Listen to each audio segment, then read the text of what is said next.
September. Kasi mula po doon sa bulaklak hanggang sa pag-ani, maabot po siya ng 4 na buwan ang inyong paghihintay. Pero kung gusto naman ninyo ng palaki ng husto, hanggang 5 buwan, ako halos talagang malilintog na lahat yon.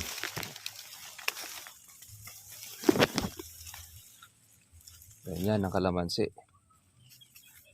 Napakarami po ng buko niya.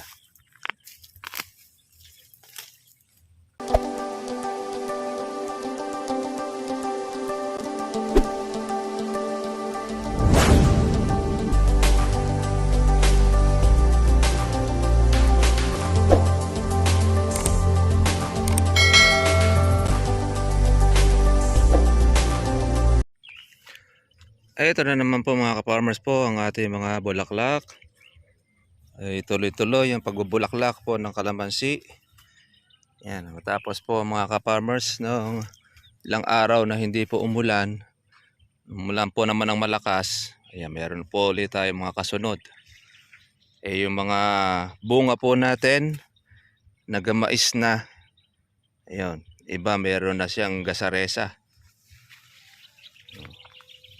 Yung ating pang October, September and October, ganda naman po mga farmers po ng pagkabilog ng ating mga bunga. Ayan. Kaya marami-rami itong ating kalamansi. Yung ating pundamo, ayan, lugmok na. Patay na siya, kaya panibagong mga tubo na lang yung ating makikita. Yan, yung mga binubunot natin, yung mga part na hindi po siya natamaan ng ating spray nasa loob. Ito itong mga bagay. Ayan, yung mga bulaklak natin pang November. Alam niyo po mga farmers, yung pong November, yan ay kadalasan maganda ang presyo. Yung ating mga pang November. Hindi naman siya gano'ng karami. Pero pagka yan naman ay tumuloy, ay dagdag income din sa mga magkakalamansi. Ganyan ang ating mga bunga. Ayan dami para po sa mga garapata. Nakikita na po halos. Kaya nag-uumpisa na rin po yung ibang mga nasa sangang natutuyo. Kung kasi uulan, aaraw. Kaya yan po ang nagiging sakit ng kalamansi, yung fungus. Pero hindi naman po majority. Madalang lang naman. Ayan, ang dami pong mga buko. Hindi po makakaporma mga insekto pag po ganito umuulan tapos umaaraw. Hindi po siya in-spray, pero mga buo ang bunga niya. Hindi kagaya po talaga ng tag-araw. Spray ka ng spray, nalalaglag ang kanyang bunga. Pero ito ayan puno.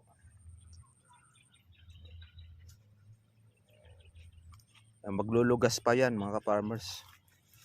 Hindi naman lahat po yan ay magtutuloy. Yan, meron tayo yung mga bulaklak. Pang susunod natin yan, November. Yeah.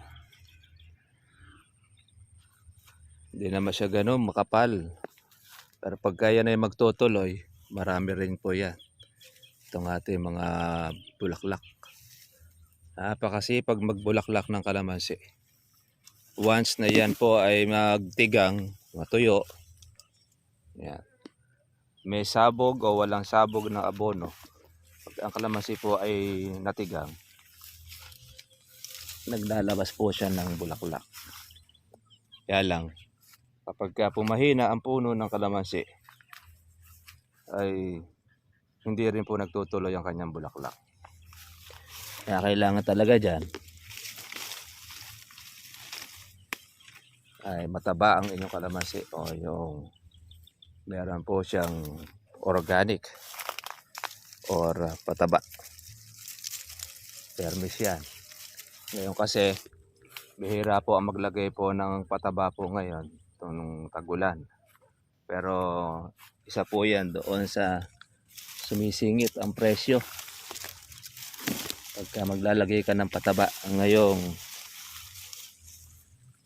July kaya September.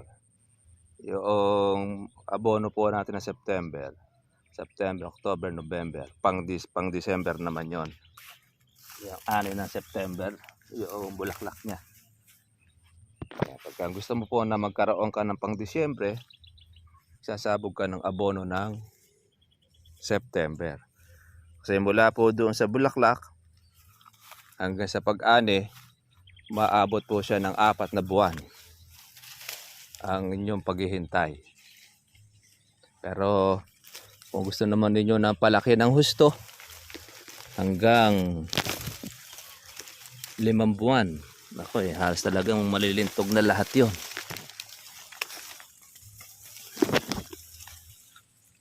Ganyan ang kalamansi. Napakarami po ng buko niya.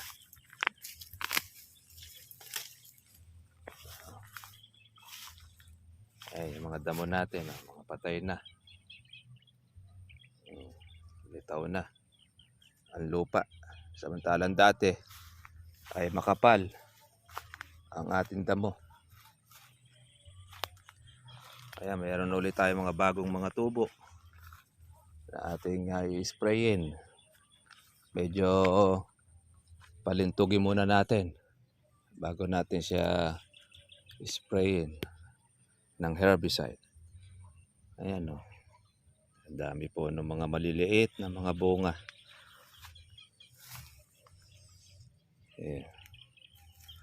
Lahat po ng mga dulo meron tayong mga sunong ng mga buko.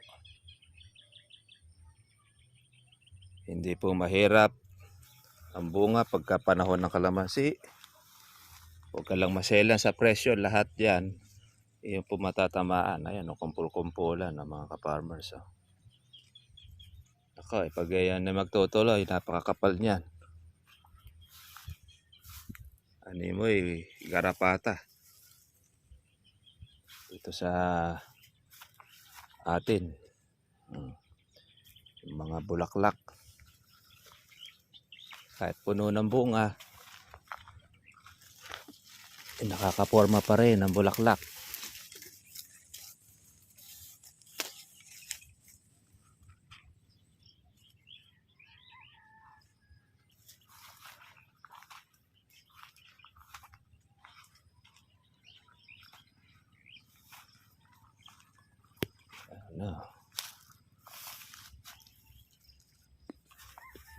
Nawa po mga ka-farmers ay paparating yung super typhoon na bagyong si Inday.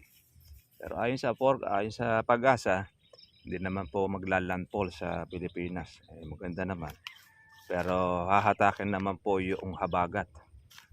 Yun naman po ang kanyang titirahin. Magpapaulan. At sigurado, dami naman uli pong ulan na mararanasan. Kaya yung ating mga kalamansi, busog na naman uli sila po sa tubig. Ito, hindi po ito nadadali ito ng herbicide. Kaya obligadong itong ating imano-mano na putulin. Yung lahat po noong mga hindi napurohan ng ating herbicide, madali na lang po natin siyang alisin. Ito, mayroong baging na. Ito, malakas mo nito. Itong tabubok.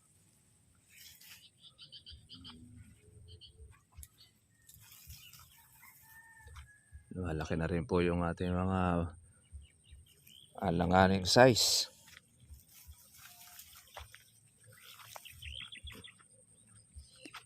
Ayan mga ka-farmers po, ang ating update sa presyo ng kalamansi natin ay napako sa 1-1. 1-1. Pagka malaki ang inyong kalamansi, pwede mong hiritin sa 1-150. Depende doon sa magiging usapan ninyo ng buyer. Minsan naman pagka pinaneto mo naman, ay kukunin sa iyo ng 800 or 900. Ganyan ang size. Kaya kung kayo mga ka-farmers ay mangungontrata, lalo na po ngayon, dapat ay alam nyo rin po ang presyo. So, pag hindi po ninyo alam ang presyo, kayo po ay sasamantalahin ng mga mapagsamantalang mga ahente at saka po ng buyer. Ganyan po ngayon.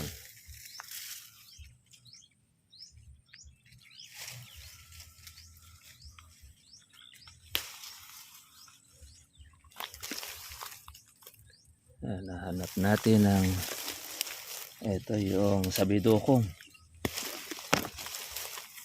Malakas din bumaging ito pero naiuulan po yung bulaklak niya. Ito, sabidokong.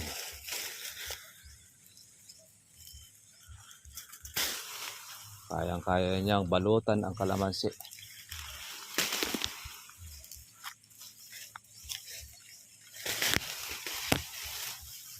Ayan. Hindi mo basta-basta mapapatay ng herbicide yan mga katripya.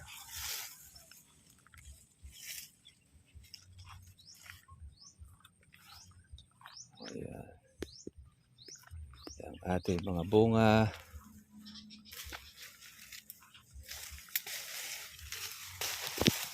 Baging. Ayan, happy farming sa lahat. Abang-abang po tayo ng ating presyo. Itong atin na ito, hindi pa naman po pwede pong kuhanin pat medyo maliliit pa. Pero makakahalaw-halaw pa naman tayo. Hindi pa naman tayo natatapos sa ating halawin. At yung panggastos ay makakakuha pa tayo. Ito yung sumisibol uli. Para doon sa punggos. Kapanahon po ng tag-ulan, tas aaraw. Buti na lang po yung ating ginagamit ay hindi takaw sa ganito. Ang punggos. Sa mga katribya, sa mga nagtatanong kung ano ba ang gamot dito sa punggos. Simple lang ang pwede natin gawin. Pero kayo dapat na pamutol o pang-alis.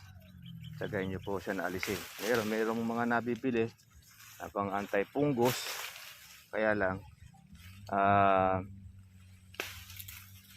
marami po doon mga hindi na po epektibo. Kaya hindi rin tayo nagsasuggest po sa inyo ng mga gamot na po pwede para sa papunggos. Dahil hindi rin mo na makita yung gusar niya. Nangyayari niya, gumagasos lang tayo. Makikita nyo lang na anti-punggos.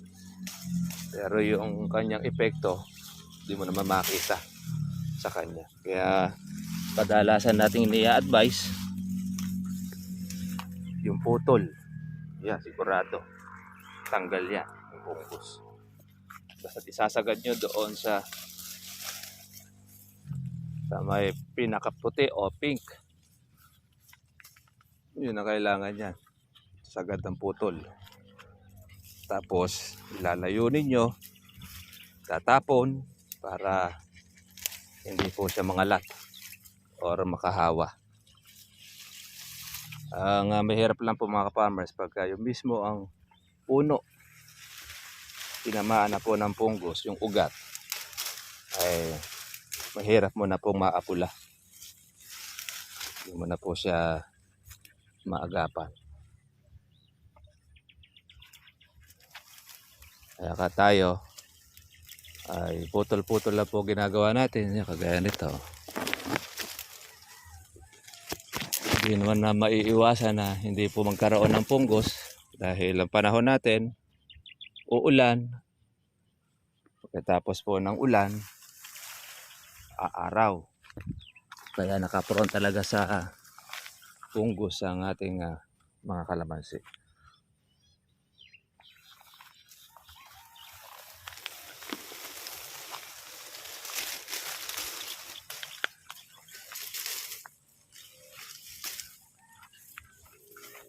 Yan ang ating nakuha ang ating mga baging. Linis-linis. Ay, kapal. Kapal ng mga buko. Mga maliliit. Grabe, sana may presyo pa. Ang mga maliliit na mga buko na ito. Bagay, kahit mura po yan. Wala naman na tayo masyado pang marami pong alaga. Sulit na rin. Dahil bunga na lang po ito ng ating pataba. Makapit naman siya eh. Okay lang po yan. Kung magkano yung presyong kanyang abutan, ating ipagpasalamat. Dahil yan ay kaloob ng nasa itaas. Kahit bunga po yan ng panahon. Okay mga katribya, sige, kita-kita po tayo po bukas. Monitor lang po tayo sa ating mga presyo sa mga nag-aabang. 11, 12. Yan po ang presyohan ng kalamansi ngayon. Pagka po doon sa inyong lugar, ang mapapayo po natin, dapat ay hindi lang po isang buyer ang inyong kakilala. Mas maganda mga hanggang 3 na buyer. Para po noon, mamili na lang kayo kung ano yung mataas ang presyo. Kasi pagka po iisa lang ang kilala ninyong buyer, mapagsasamantalahan kayo. Mataas na pala ang kalamansi pero ang kusa inyo mababa pa rin. Kadalasan po yan ang nagiging problema ng iba nating mga magkakalamansi. Kaya nakatutok sila doon sa ating vlog. At least hindi po kayo madedenggo yung mapagsasamantalahan. Kaya yun po ang ating tips para po doon sa ating mga katribya.